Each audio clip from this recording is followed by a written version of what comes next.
Meet the mother of all mega movers, the Panama Canal. For a century, it's been the shipping shortcut around the world.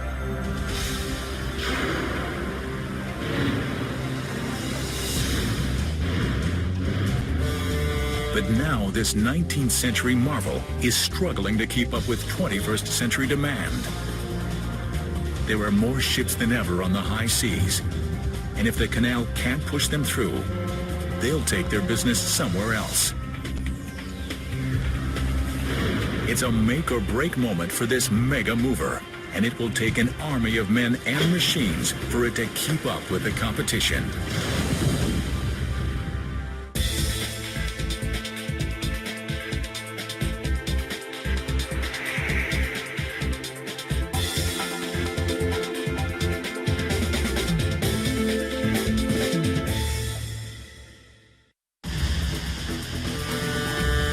Ships the size of skyscrapers, hauling massive loads and facing tight deadlines.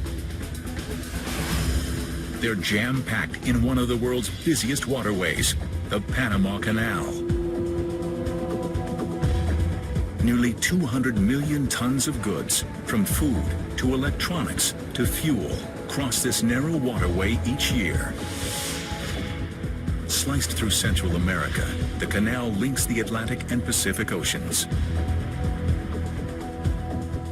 Instead of a 4-week trek around South America, vessels cut across in 10 hours.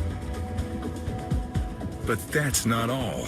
This engineering marvel does something unbelievable. It lifts ships 85 feet up and over a mountain range. The man-made passage is one massive mega mover, powered by an ingenious lock system and a team of mighty machines. Stretching 50 miles, it boosts ships nearly 8 stories and across an entire country. 2 lanes, each made up of 3 narrow lock chambers, lift or lower ships on each side. In between the locks, vessels must tackle sprawling Gatun Lake and the snake-like Gaylord Cut. But the canal is more than a shortcut. It's also a business. And these ships are the customers, paying up to $250,000 for one-day transit.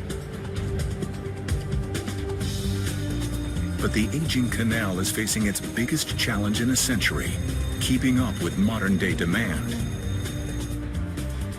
The number of ships using it has skyrocketed from 1,000 a year in 1914 to 14,000 today.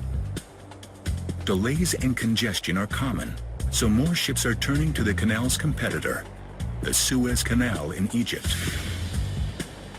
The wider, deeper waterway can handle more traffic and bigger ships.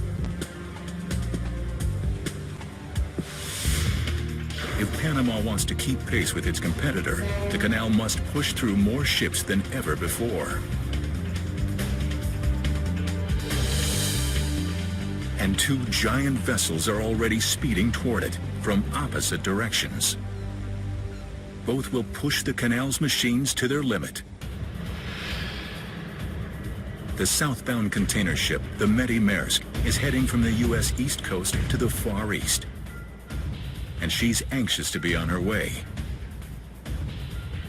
Stretching nearly 1,000 feet long and 100 across, she's classified as a Panamax, the biggest ship the canal can handle.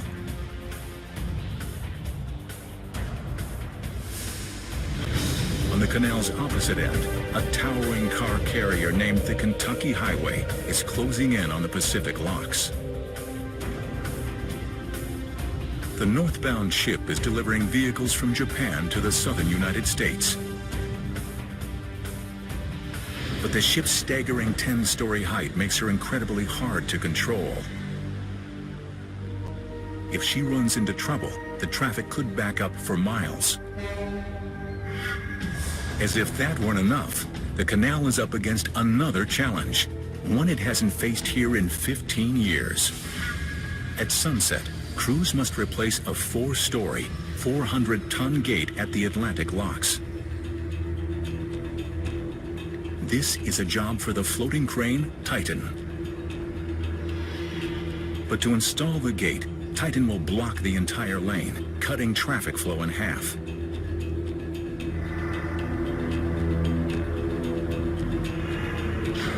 The canal can't spare more than 4 hours for the operation. But crews can't turn their attention to the gate yet. The Medi Maersk is heading straight for them, barreling down on the Atlantic locks. With containers stacked 6 high and 13 wide, she weighs 56,000 tons. She's a backbreaker, even for the Canal's champion powerlifter, the triple locks. Each of the 3 lock chambers stretches 1,000 feet, nearly long enough for the Eiffel Tower to lie flat.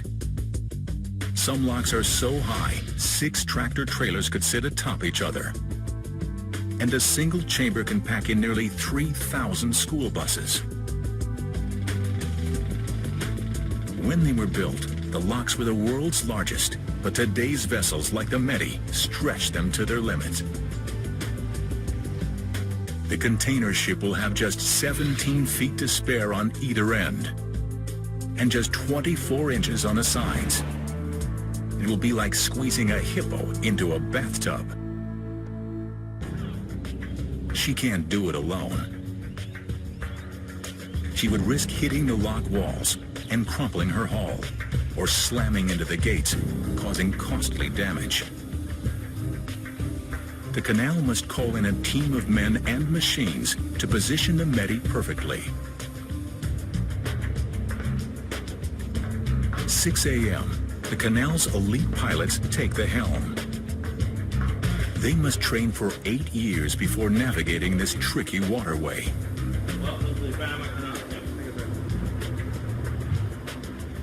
Captain Eric Christensen has successfully steered this container ship 10,000 miles from Hong Kong. But even the most experienced captain must relinquish control here. Okay, Roger. The Medi is too big for just one pilot. She needs 3. Stationed on the wing, bridge, and bow, the pilots can't take their eyes off any part of her, even for a second.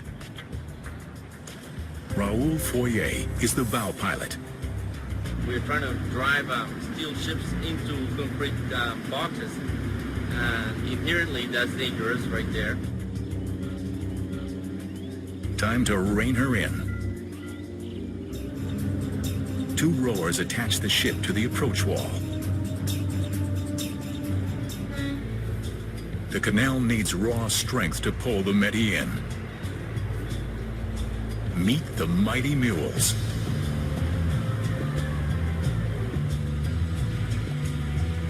They may look mini next to the ship, but they pack a powerful punch.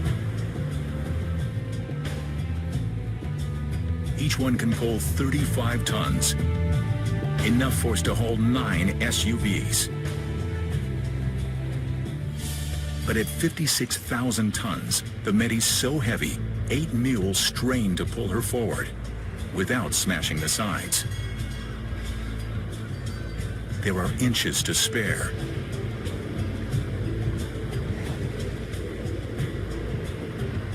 The bow pilot orders the mules to tighten or loosen their cables to control the ship's speed. So what I'm doing is basically playing with vectors, like in school, you know. So I'm, pulling, letting go a little bit on one side, I'm pulling on the other side.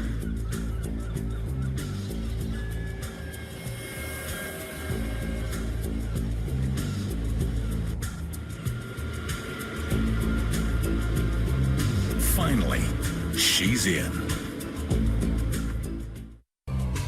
Time for the locks to show their strength. Down below, the lock floor erupts. 100 valves blast open, and water explodes. 26 million gallons shoot from the upper lock to the lower one without pumps. Gravity creates this awesome force.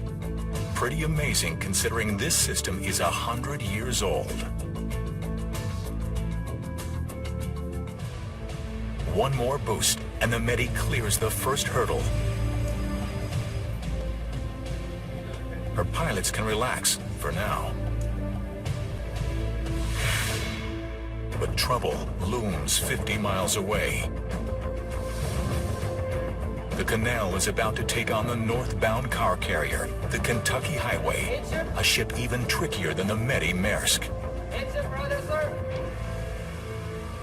The Canal's machines must perform perfectly, or they'll lose control of her.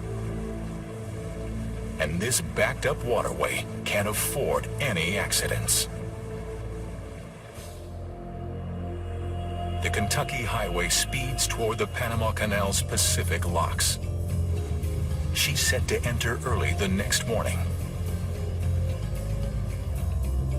Packed with pricey new automobiles, she paid Canal authorities nearly $200,000 and is a top priority. Her crew is depending on Canal pilots to keep their precious cargo safe.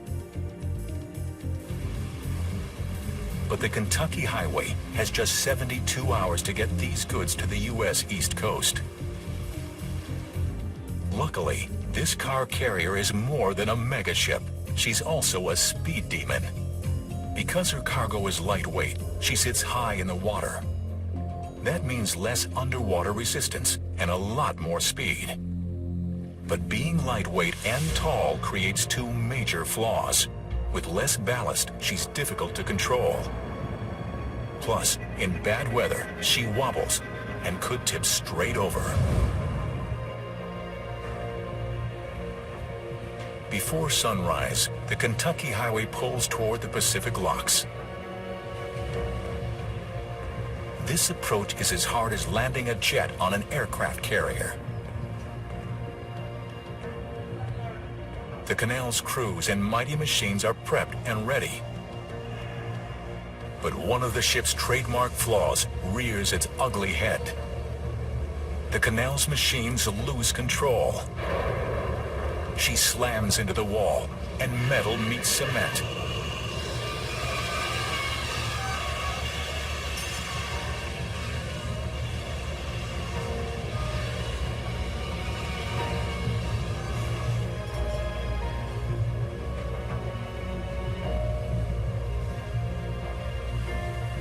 Fortunately, the ship is not seriously damaged. The pilots can't dwell on the collision. With ships lined up behind them, they must steer the Kentucky Highway through the narrow locks. The ship must pass through 3 locked chambers. The first is at sea level, but the Canal's waters are 85 feet above sea level.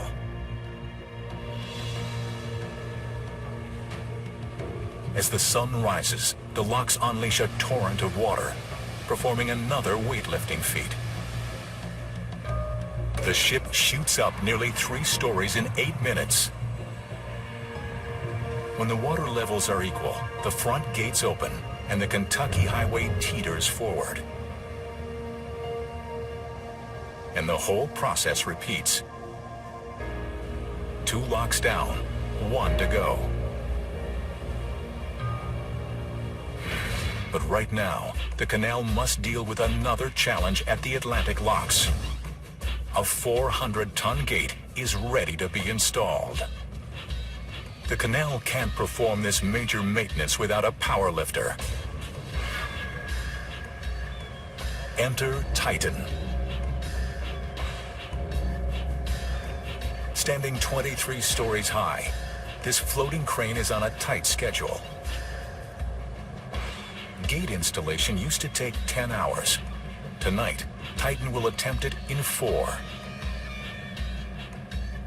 Even that brief a holdup will stop 6 ships from transiting, costing the Canal more than $300,000. This operation won't be easy. Titan must connect the gate in 2 places. The first is underwater where the gate pivots.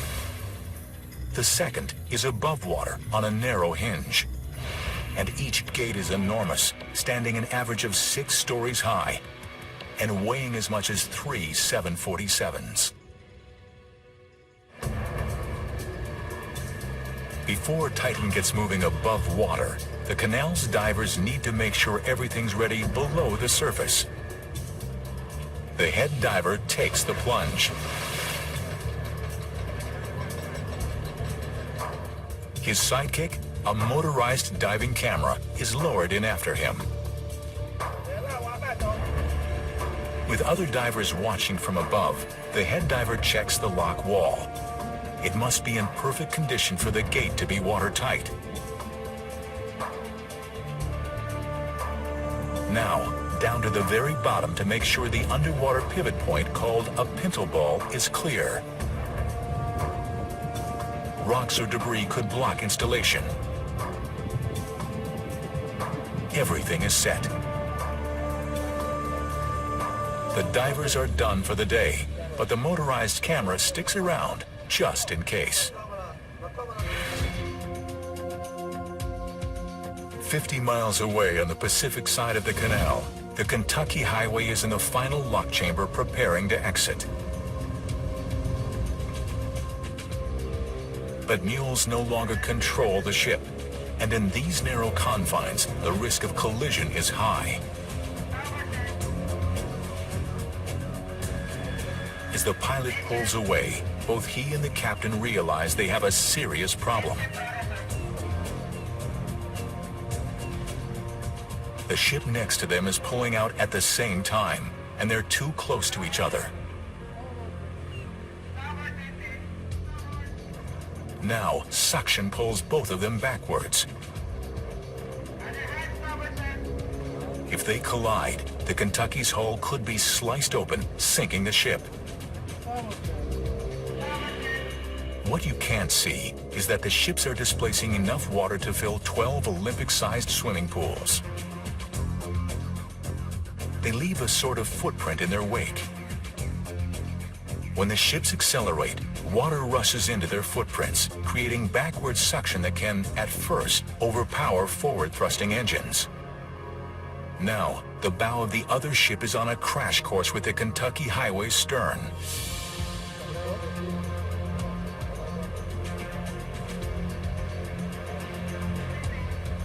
The Kentucky Highway is sandwiched between the approaching ship on one side and moored vessels on the other.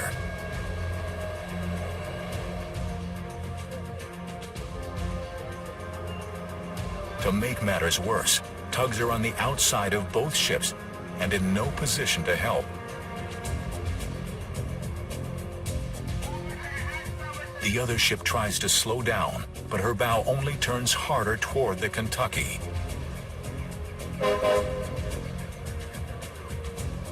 The Kentucky's pilot gives the order to thrust forward.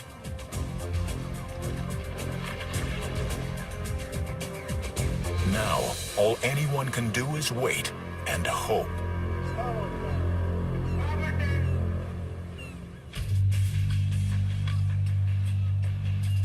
There is only one place in the entire Panama Canal where giant ships meet head-to-head: Gatun Lake.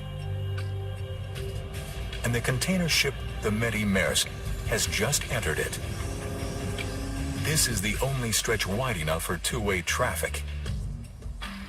The lake is big, and canal workers can only maintain a safe depth in a small section of it.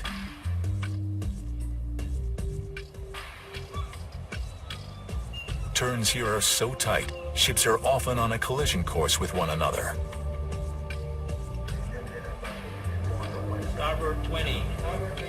And with a record number of container ships in the lake, the pressure is on to navigate perfectly. Visibility is crucial. And today, it's raining. Rainy season lasts a solid 8 months in Panama. Along with torrential downpours, it can also bring dense fog. A pilot's worst nightmare. Any day, anything can happen. It's very difficult to predict the weather here in Panama. And there's another problem. The pilot's view is blocked.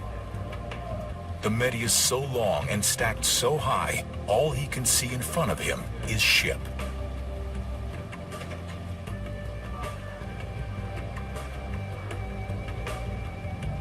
pilot uses buoys in the lake to navigate. Usually he can see 8 buoys. But because of the rain, he can only see 3. When we cannot see the buoys, then we are in trouble. You don't feel like you know where you are, even with the radar. It's kind of scary. So the Panama Canal has equipped their navigators with high-tech tools. Specialized laptops outfitted with GPS and maritime databases pinpoint the pilot's vessel and other ships in the canal. And right now, his tools tell him another vessel is dead ahead.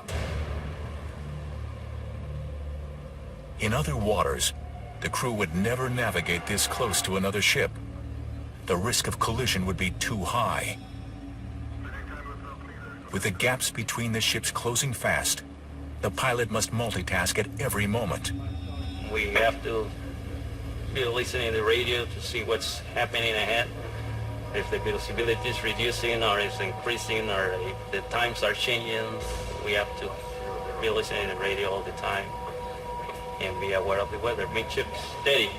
Steady. What's your heading now? 128. 128. 128. He never knows when disaster could strike. And these 2 container ships are meeting at the worst possible place, a sharp turn. East to 10. Midships. Midships. The pilot increases the Medi's speed for better control and a faster turn. Try to stay away from him, looking at the buoys and not too close to the buoys, not too close to him, just try to stay in the center. Everyone watches with apprehension. Both pilots have huge blind spots. The Medi's pilot can't even see the other ship until it's a few hundred feet away. It's like 2 tractor trailers passing within feet of each other. But they make it. The crew can't breathe a sigh of relief yet. The rain is getting worse.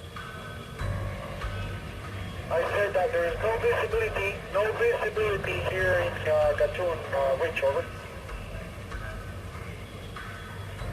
In zero visibility, ships must stop completely. Even with GPS, navigation is impossible. And waiting for the weather to lift could take all night. The rain has already put the Medi Maersk and her goods behind schedule. The canal can't afford another delay. The Medi is a high-paying customer, and the canal has promised her passage by day's end. The pilot calls to a vessel ahead of him, hoping for good news. Yeah, okay, is that getting worse or improving over there?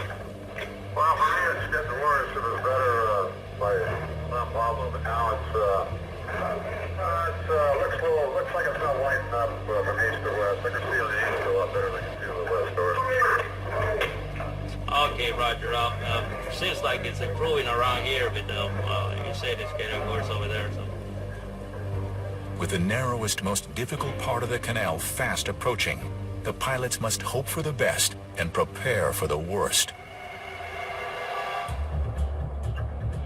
The link between the Panama Canal's Gatun Lake and the Pacific Locks is called the Cut. It's the one stretch that intimidates even the most experienced navigators.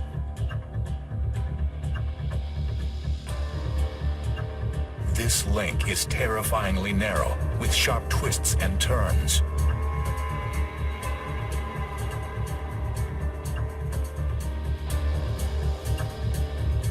The sides and base are solid rock. One wrong move could slice a ship's hull straight open. That's what happened to this bulk carrier in 2001. It scraped bottom, and the hull flooded, partially sinking the ship. Blasted directly through the continental divide, the cut sits on 2 tectonic plates. Constant geologic activity has created especially unstable rock. As a result, several 100 million tons of soil above ground tumble into the cut every year. The only way to keep the passage clear is with the world's biggest underwater earth movers. Meet the demolition duo. Baru, one of the newest, most powerful drill barges on the planet. And the Christensen, the biggest dipper dredge boat in the world. Together, the Canal's dredging team has moved more dirt than original crews did to build the entire canal.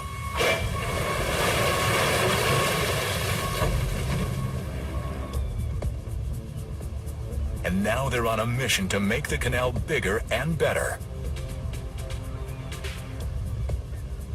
The goal? Get the canal ready for the next generation of super ships. Container ships like the Savannah Express are 100 feet longer than the Medi Maersk and 30 feet wider. And vessels are only getting bigger. There are more orders for post-Panamax, the larger size, the ones that cannot fit through the canal. Those are the ones that are in order. And so if we don't follow along with those trends, we're going to be left behind. Panama is already losing customers to the Suez Canal, the only other shortcut between Asia and the U.S. East Coast. The route takes longer, but the Suez is bigger and by some accounts, cheaper.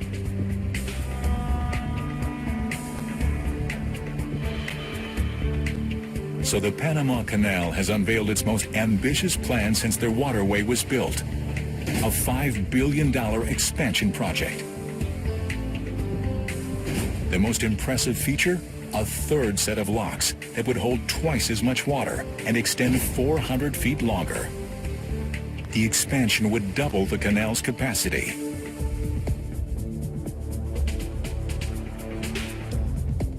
But that means the cut needs to get bigger too, both for future ships and today's giant fleet. It's a three-step plan. First, straighten the sides. Second, deepen the bottom. Third, widen the waterway. Straightening is no sweat. Land-based crews obliterate the cut's sides with explosives.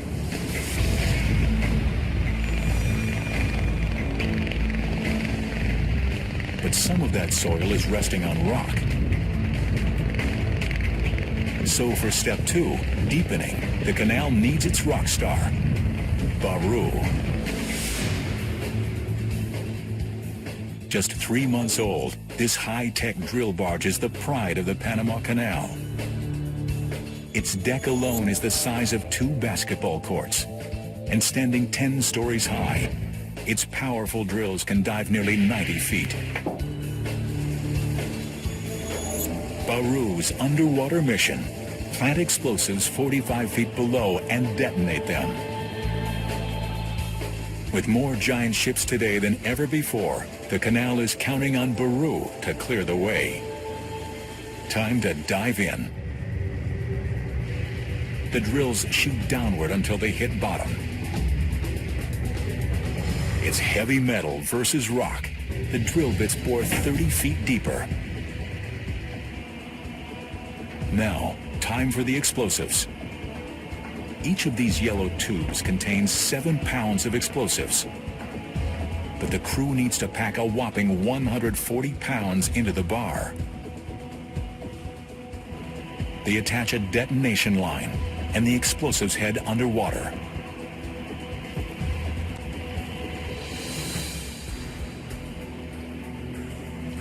A styrofoam block marks each explosive hole. For today's massive blast, there are 40 holes packed with a whopping 3,500 pounds of explosives.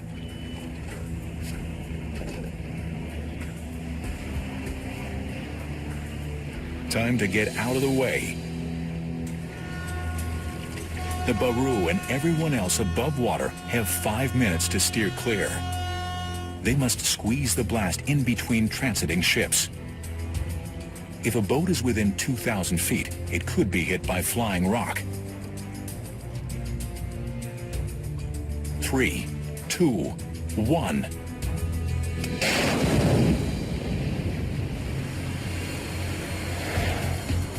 That's 2,500 cubic meters of solid rock obliterated.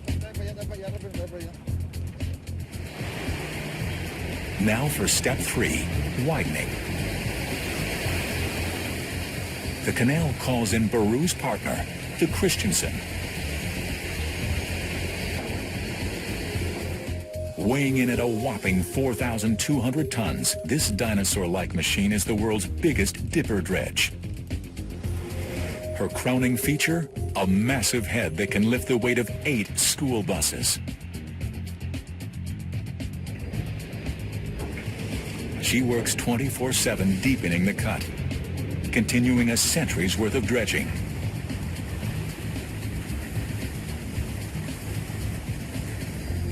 Pete Murata is her captain.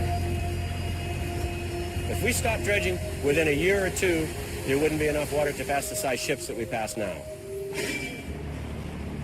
The soil and silt are no problem for the Christensen's giant mouth, but there are some things even she can't swallow.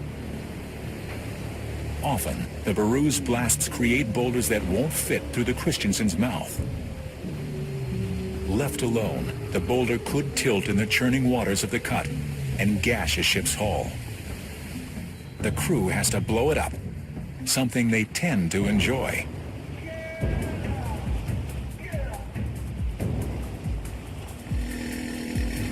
The claw holds the boulder steady, and workers drill straight into its center.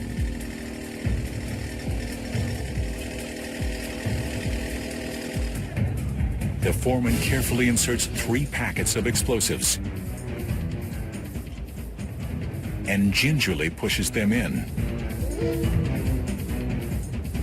The boulder is lowered just below the water's surface. And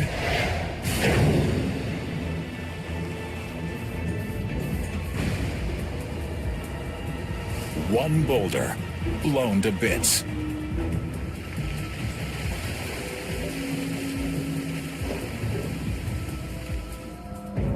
The cut is ready for the Kentucky Highway. But back at the Pacific Locks, the Kentucky Highway isn't ready for the cut.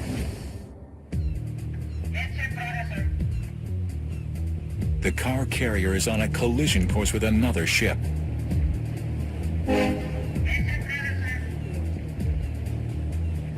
The Kentucky's pilot fights to pull her forward and radios the other vessel's pilot.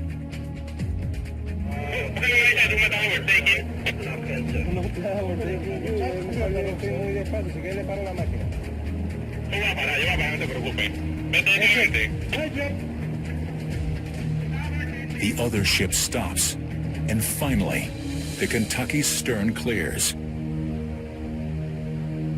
But that was way too close for comfort. In the Panama Canal's Gatun Lake, the rain is still coming down, drastically reducing visibility. And the container ship, the Medi Maersk, is in the thick of it. The head pilot has been on duty for 8 stressful hours. Now, he must hand over control to the final pilot. GPS shows the Medi must cross paths with one more container ship before entering the cut.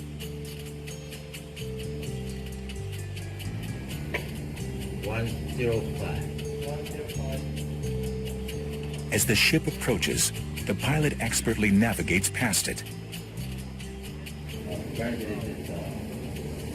The Medi has finally reached the end of Gatun Lake. Next up, the cut. But the bad weather has put her behind schedule. Even if things go perfectly, she may be stuck in the canal all night. and she can't power ahead yet. The Kentucky Highway is entering the cut on the opposite end. She's paid a premium to get through faster. But this car carrier is even harder to handle in the cut than she is in the locks. On sharp turns, the front looks perfectly stable, but the tail swings drastically and tilts. The Kentucky encounters her first hard turn. All the time you're worried. You have to keep an eye, especially with these car carriers. Javier de Orbegoso has been a canal pilot for 16 years. His orders will make or break this ship's passage.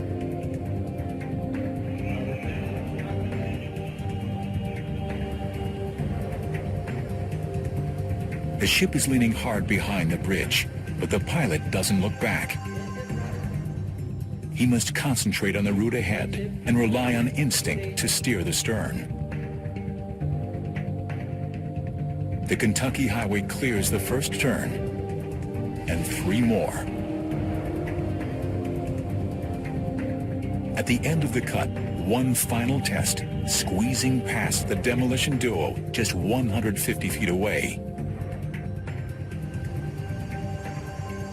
She sails safely past. This is where the cut ends and the lake begins.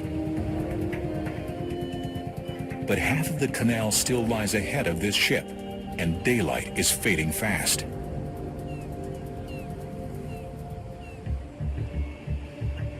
At the canal's Atlantic locks, the mighty floating crane Titan is pulling in. The crane is hauling a newly refurbished gate that's ready to be reinstalled. And Titan's crew is up against the gun. The canal needs them to clear the lane by midnight to avoid any further costly traffic backups. But the crew can't rush. Every step requires precision. One mistake and the gate could break during a ship's transit, bringing traffic to a standstill. Time for step 1. Sink the gate.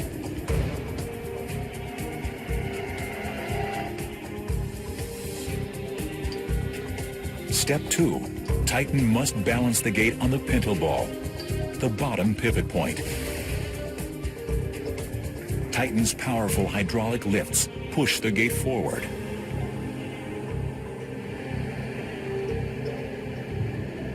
The foreman could use underwater cameras to ensure the gate is in place. But his gut tells him Titan got it on the first try. They move on to step 3, sliding the gate into the top joint. Okay. Bien, ahí, pues. Okay. The crane must get the gate perfectly level for it to fit properly. The margin of error is 5/1000ths of an inch.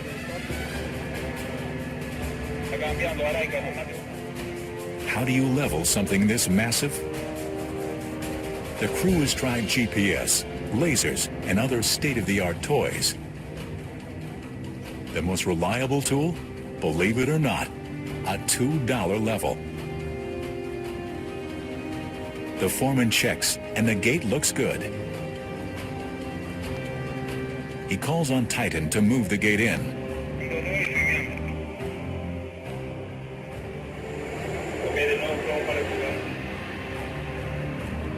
The first attempt? Not quite.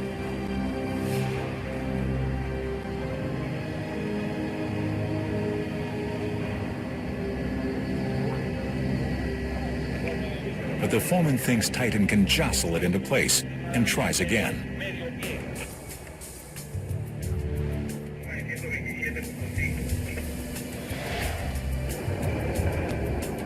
Abruptly, he tells Titan to stop. The crane barely brushed the gate against the lock wall, but it was enough to crumble concrete. Now, the crew questions whether the gate was sitting correctly to begin with. Luckily, a diver is standing by. Time for the underwater camera to get in on the action. It dives down and shows that Titan got it right. The gate is on the pintle ball. But there's bad news. That brush with cement broke part of the wall away. And now, that piece is sitting where the gate will eventually nest.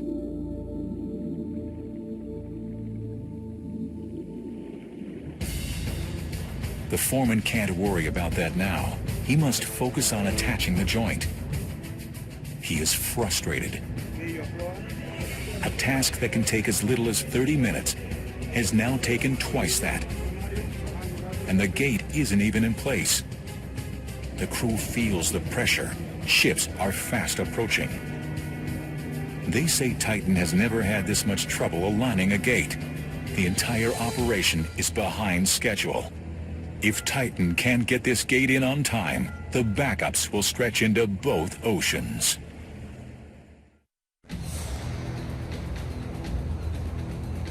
In the Panama Canal's infamous Gaylord Cut, the Megastructures gets a pleasant surprise. The rain has finally stopped. But rough weather has put this container ship behind schedule. And the pilot can't floor it. The only safe speed here is an agonizing 9 miles an hour. He takes turns cautiously, mindful of the rocky bottom that could gash the ship's hull. But the demolition duo did their job well. The Medi proceeds without a single scrape. The Centennial Bridge means one thing. The Megastructures has made it through the cut.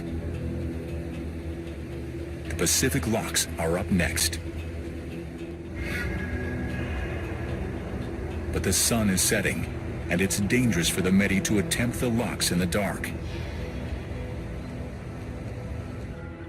Canal authorities decide they must push the ship through.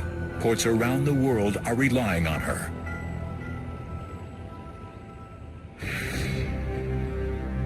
The sun has already set at the Canal's Atlantic locks, as Titan and his crew struggle to install a massive gate.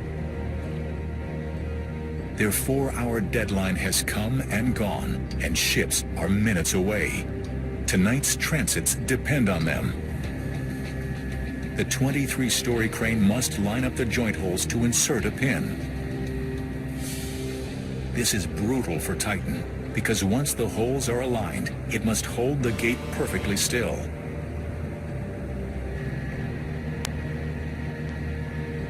A little wiggling.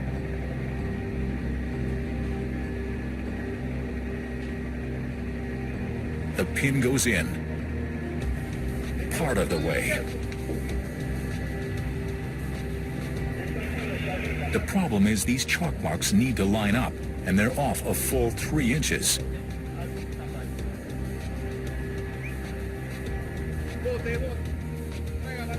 Now, the workers must rotate a 500-pound pin. It's one challenging leg press. But it works. The pin goes in. Crews attach a hydraulic jack to open and close the gate. Then welders go to work.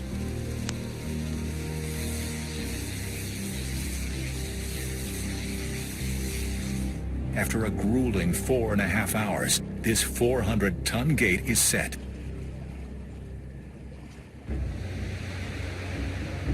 Time to see if it can stand on its own.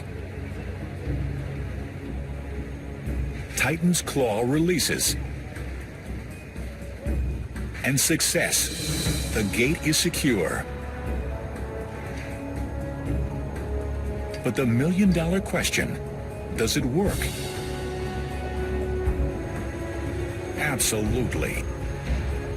The powerful gate hits the chunk of concrete and crushes it. Nothing is getting in this gate's way tonight. Titan exits and takes a bow.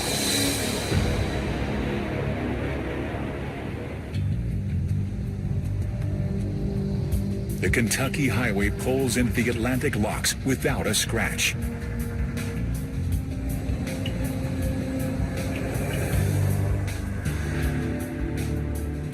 Two more steps down, through one final set of gates, and she is back in open water, heading toward her final destination.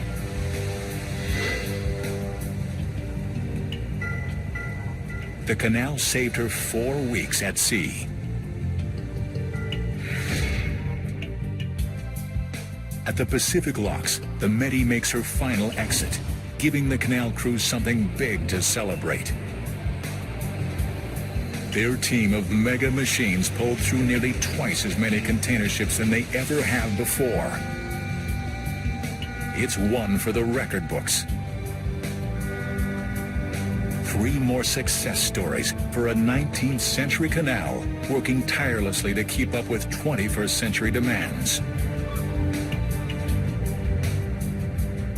Another fleet of mega ships will descend on her tomorrow, and the canal's team of mighty machines will be ready and waiting.